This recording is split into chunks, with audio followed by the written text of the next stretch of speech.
Question है बच्चे, why does nitrogen show catenation. Catenation की प्रॉपर्टी बच्चे हमने +1 में भी पढ़ा था कि एक ही एलिमेंट की अपने साथ जो है सेल्फ लिंकिंग की प्रॉपर्टी क्या होती है, that is the catenation has less than phosphorus. तो मतलब कि नाइट्रोजन जो है अपने साथ कम बॉन्ड बनाता है, सिंगल बॉन्ड, और बना के जो चेन्स कम बना पाता है as compare to phosphorus. So phosphorus की कैटिनेशन जो है ज़्यादा है एज़ कम्पेयर टू नाइट्रोजन। तो पूछा है क्यों। तो हमारे पास कैटिनेशन प्रॉपर्टी बेटा एक्चुअली डिपेंड करती है किस पे, जो हमारे पास कैटिनेशन की प्रॉपर्टी है वो किसके ऊपर डिपेंड करती है, डिसोसिएशन एनर्जी पे, एक्चुअली बॉन्ड डिसोसिएशन एनर्जी पे। ठीक है जी। तो बॉन्ड फॉर्मेशन के बाद जब कैटिनेशन होगी तो सिंगल बॉन्ड बनेगा, डबल भी बनता है, ट्रिपल भी बनता है, ठीक है, पर हम किसके लिए कंसिडर कर रहे हैं, सिंगल बॉन्ड के लिए, ठीक है। तो जब नाइट्रोजन नाइट्रोजन के बीच में सिंगल बॉन्ड बनता है तो उसकी जो बॉन्ड डिसोसिएशन एनर्जी होती है डेट इज़ 159 किलो जूल पर मोल। ठीक है जी।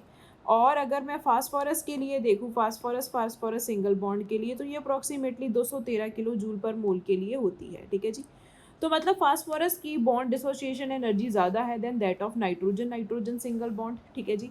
मतलब फास्फोरस का बॉन्ड को तोड़ने के लिए ज़्यादा एनर्जी लग रही है, यानी कि ये बॉन्ड जो है स्ट्रांग बन रहा है। जो बॉन्ड स्ट्रांग बनाएगा उसकी कैटिनेशन बना करने की भी प्रॉपर्टी क्या होगी, ज़्यादा होगी।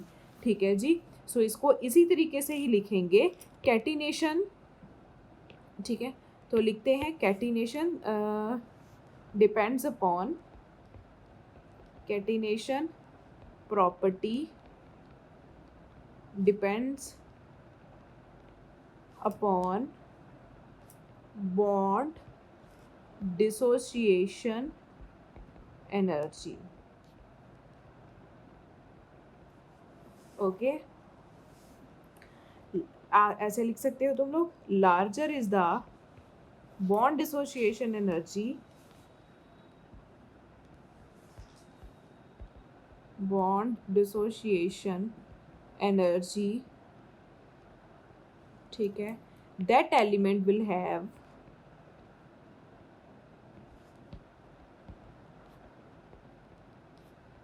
more tendency for catenation. तो उस एलिमेंट की कैटिनेशन की प्रॉपर्टी भी क्या होगी, ज़्यादा। ठीक है ना। तो हमारे पास क्या है, phosphorus as phosphorus has more bond dissociation energy which is 213 kilojoule per mole as compared to nitrogen which is 159 kilojoule per mole. Therefore phosphorus will have